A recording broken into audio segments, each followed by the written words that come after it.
Hi, James with the Endocrine Center. Today I want to talk to you about a question that we get asked all the time, which is how can I manage my thyroid nodules without having surgery? I'm going to talk about three main ways. 1, observation. 2, minimally invasive procedures, including radiofrequency ablation. And then 3, some medications.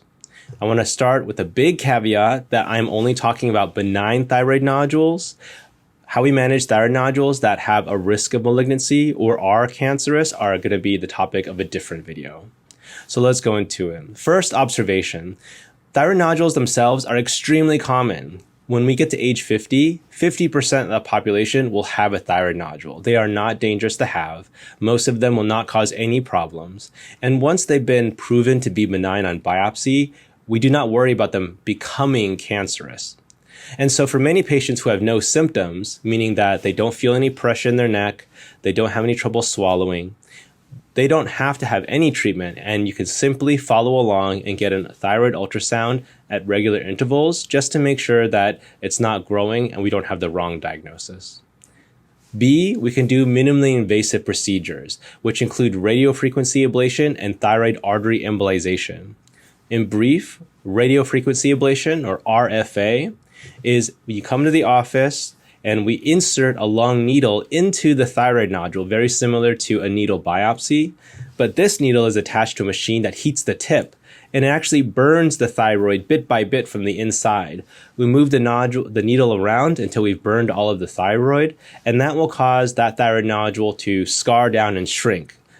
Pretty much it'll go down to about 30% of its original size. It won't go all the way away. It'll become this little scar.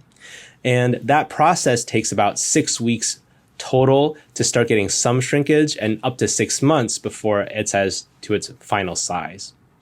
Similar to that, there's thyroid artery embolization, which is a newer technology that's a little bit experimental, which is where radiologists, not surgeons, insert catheters that go into your bloodstream and go to the arteries that feed the thyroid, and it blocks off parts of the blood supply to the thyroid. And because there's less blood supply, that thyroid will shrink down similarly to about 30% of where it started.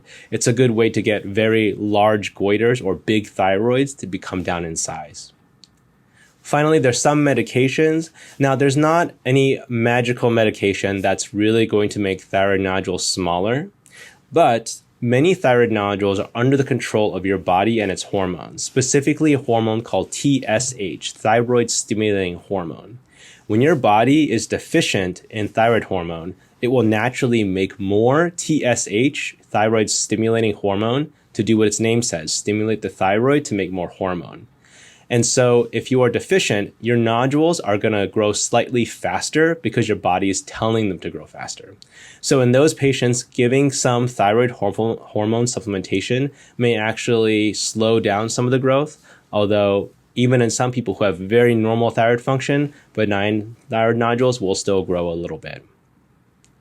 So that's about it for today. Thanks for watching. Please visit our website for more information or check our other videos. Again, I'm James with the Endocrine Center. Thanks for watching.